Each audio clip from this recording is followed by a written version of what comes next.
Good morning বন্ধুরা, আশা করি তোমরা সবাই ভালো আছো, সুস্থ আছো। আমিও ভালো আছি। আজ আবারও চলে এলাম একটি মিনি ব্লগ নিয়ে। তো সকালে উঠেই আমি ডাল সিদ্ধ বসিয়ে দিয়েছি। এদিকে স্বস্তিক ঘুম থেকে উঠে ব্রাশ করছে। তো ওর ব্রাশ করা হয়ে গেছে, ও ঘরে চলে এসছে। আর আমি রাতে 4টে আমন্ড বাদাম ভিজিয়ে রেখেছিলাম, সেটাকে ওকে খেতে দিলাম।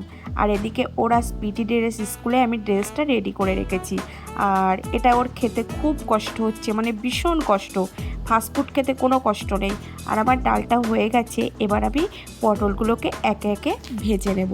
তো কিছুটা পটল আমার ভাজা হয়ে গেছে, এবার আমি বাকি পটলগুলোকেও ভেজে নেব।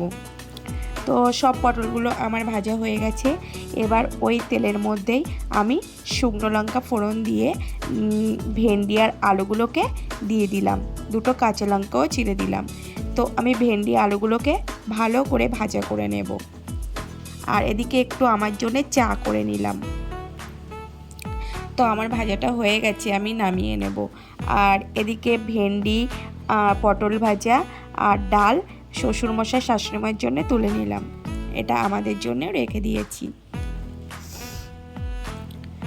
আর তারপরে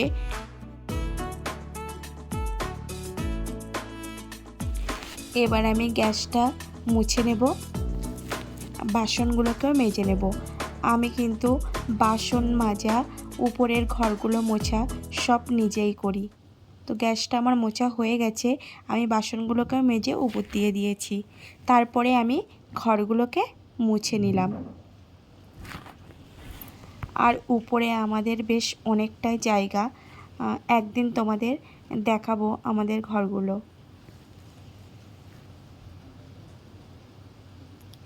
তো মুছতে সময়ও লাগে, কিন্তু আমি চেষ্টা করি নিজে মোছার জন্যে।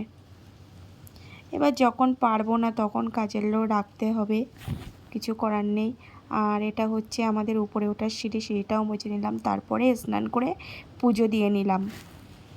এর মধ্যে স্বস্তিক স্কুল থেকে চলে এলো।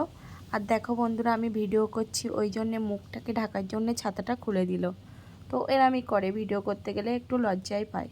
তারপরে ছাতাটাকে ছুঁড়ে ফেলে দিল, ব্যাগটাকে একদিকে ফেলে দিল, মোজাটাকে খুলে ফেলে দিচ্ছে। এরমই করে ও প্রতিদিন, আজকে বলে না, রোজ এরমই করে। তারপরে দুপুরে খাওয়া দাওয়া করে একটু রেস্ট নিয়ে সন্ধেবেলা চলে এলাম রান্নাঘরে। তো রান্নাঘরে এসে ওর জন্য একটু দুধ আর চকোস করে দিলাম। তারপরে আমি একটু বাবার বাড়িতে গেছিলাম আমার বাবার ওষুধ দিতে।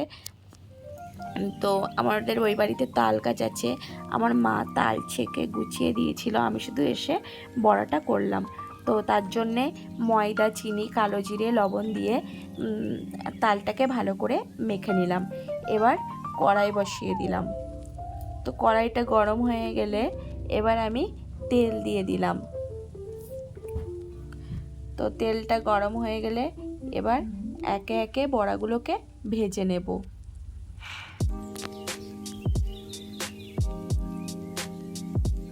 তো আমার ওই বাড়িতে যেহেতু তাল গাছ আছে, আমাদের তাল কিনে খেতে হয় না, কিন্তু বেশিরভাগ সময়ই আমার মা তাল ছেঁকে আমাকে রেডি করে দেয়। আমি বাড়িতে এসে শুধু বড়াটা ভাজি, আর কখনো কখনো মা বড়াও ভেজে দেয়। তো আজকের ভিডিওটা এই পর্যন্তই বন্ধুরা। যদি তোমাদের ভালো লাগে অবশ্যই লাইক, কমেন্ট, শেয়ার এবং সাবস্ক্রাইব করো। তোমরা সবাই ভালো থেকো, সুস্থ থেকো। আর আমার ভিডিওগুলি কেমন লাগছে অবশ্যই জানিও।